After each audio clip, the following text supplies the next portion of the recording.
Have they ever thought about doing it as a comedy with music and?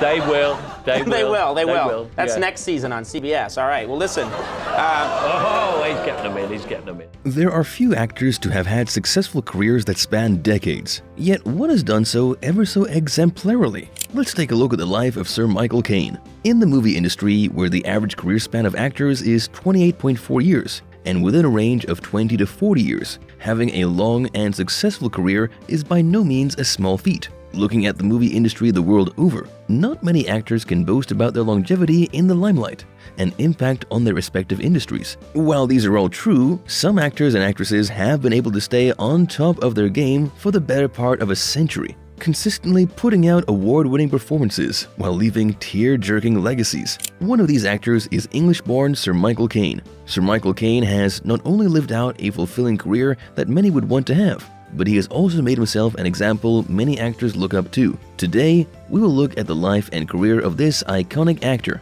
and how he overcame struggles to maintain consistency throughout his career.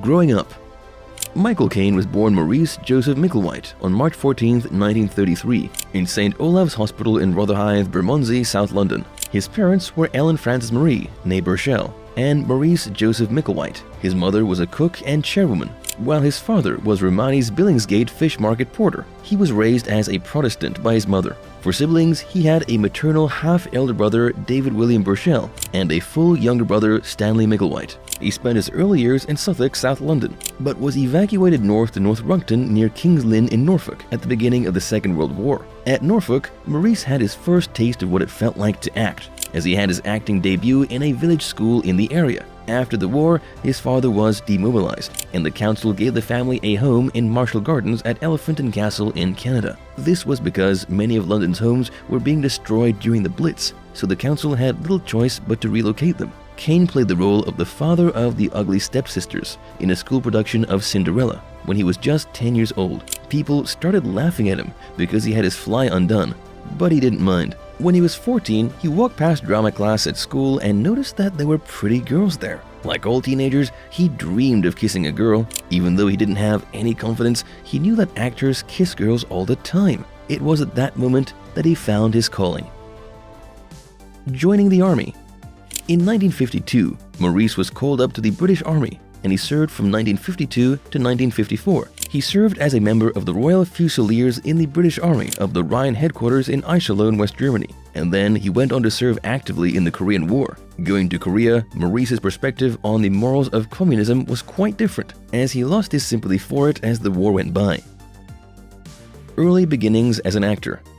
Following his time in the military, Caine began his career as an actor at the age of 20 in Horsham, Sussex, by responding to an advertisement in The Stage for an assistant stage manager, who would also perform small walk-on parts for the Horsham-based Westminster Repertory Company, who were performing at the Carfax Electric Theatre. He adopted the stage name Micklewhite in July 1953. In the same year, he took on the role of a drunk Hindley in Wuthering Heights. He relocated to Lowestoft Repertory, where he first became acquainted with his future wife, Patricia Haynes. During his time here, he was a Jackson Stanley's Standard Players member and participated in 9 different plays.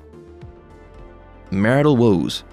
Michael and Patricia got married and then moved to London so that they could both pursue acting. This proved challenging, and Michael was forced to accept several positions that were ultimately demoralizing for him. In addition, Patricia had become pregnant, and she would later give birth to Dominique, Michael's first daughter. The family's financial situation was in a precarious state. Even though this was a joyous occasion for the Caine family, Michael struggled to make ends meet due to a scarcity of employment possibilities and financial resources. As a result, after 2.5 years of marriage, Patricia moved Dominique back in with her parents. The marriage, which had lasted from 1955 until 1962, came to an end. Facing hard times. While unemployed, poor, and filled with guilt, Michael returned to his family. He worked in a steel yard because his father had rheumatism, and he lost his job after his father died. Michael followed his mother's advice and traveled to Paris to make matters better. He survived in Paris by working in a snack bar and sleeping in a shabby motel. When he traveled back home, he returned to his flat to find a telegram from his agency offering him a role in A Hill in Korea. Michael needed a new agency after the film's failure. Opportunities were sparse. Michael then went to London's East End Theatre Workshop to play a small role in Charles Dickens's The Chimes. Michael went to a casting agency after his time at the Theatre Workshop and was cast as a police officer in a short film.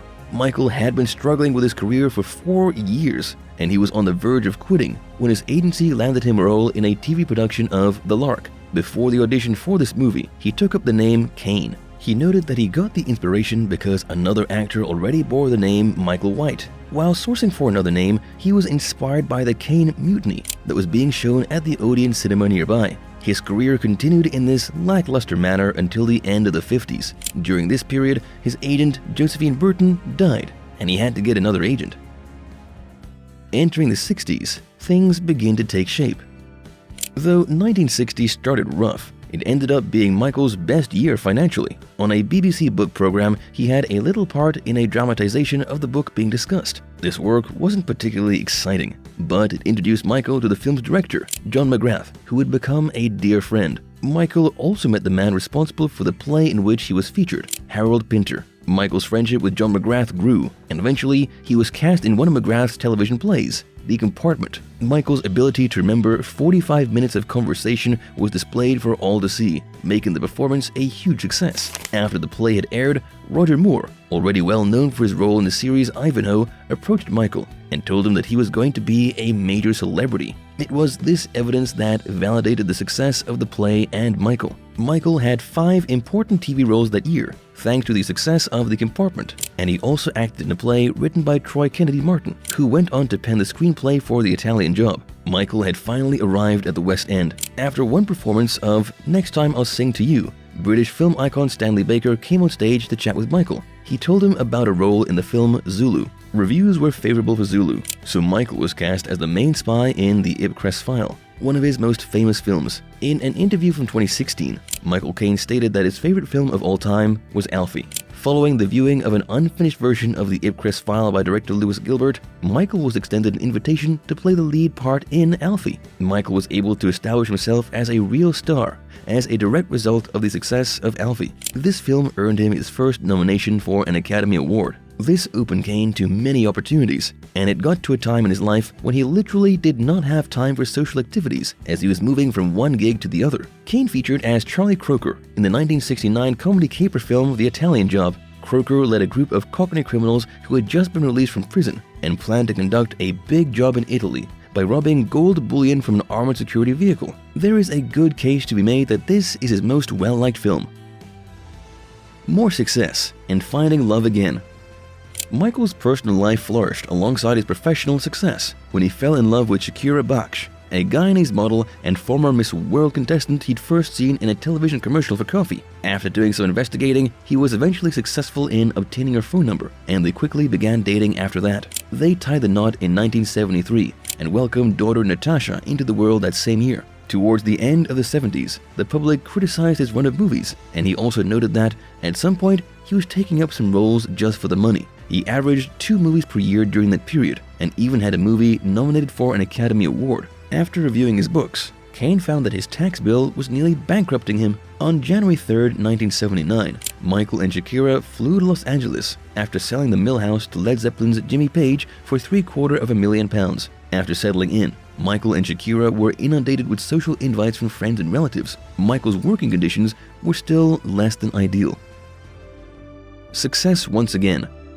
Michael's performance as an alcoholic English literature professor in the 1983 film Educating Rita got him an Oscar nomination. This was Michael's 3rd Oscar nomination. After another 3 years, he eventually won the Academy Award for Best Supporting Actor for his role in Woody Allen's film Hannah and Her Sisters. In this film, he plays a man who is hopelessly in love with his wife's sister. However, most of Michael's best work during this period was done on the television screen, in dramas such as 1988's Jack the Ripper, for which he was awarded a Golden Globe, and as the disturbed title character in Jekyll and Hyde. Both of these performances won him accolades. Returning to the big screen in 1988 with the film Little Voice, he provided an outstanding performance as the sleazy agent Ray Say in a movie that was already filled to the brim with brilliant dramatic performances. A year later, Michael won his second Oscar for his role as a lovable abortionist who ran an orphanage in The Cider House Rules. His performance, complete with an American accent, earned him the award for Best Supporting Actor. Because of his significant contributions to the arts, he was made a Knight in the Queen's Birthday Honors list in 2000.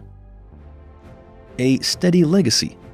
Michael portrayed the pivotal part of Alfred Pennyworth in the 2005 film Batman Begins, which marked the beginning of the new Batman film series. Michael was initially apprehensive about taking the Alfred role for Christopher Nolan. The character of Alfred serves as a father figure, wise counselor, and emotional anchor for Bruce Wayne, he concluded after reading the script. Michael poured the same intensity into the role that won him Oscars for The Cider House Rules and Hannah and Her Sister. He offered Alfred a witty backstory about how he used to be an SAS officer, was injured in the war, and is now the cook for the sergeants. One of them is Bruce's father. The roles Alfred played in the Dark Knight trilogy were excellent. For the 2008 film Is Anybody There?, Michael played a dying, retired magician. Because of how unsettling it was for Shakira, she banned her pregnant daughter Natasha from watching the movie. The scene where the character's dementia becomes apparent is the most upsetting in the film. Michael claimed that he was inspired by the passing of his close friend Doe Hayward to create this. For that year's The Dark Knight, he reprised his role as Alfred Pennyworth.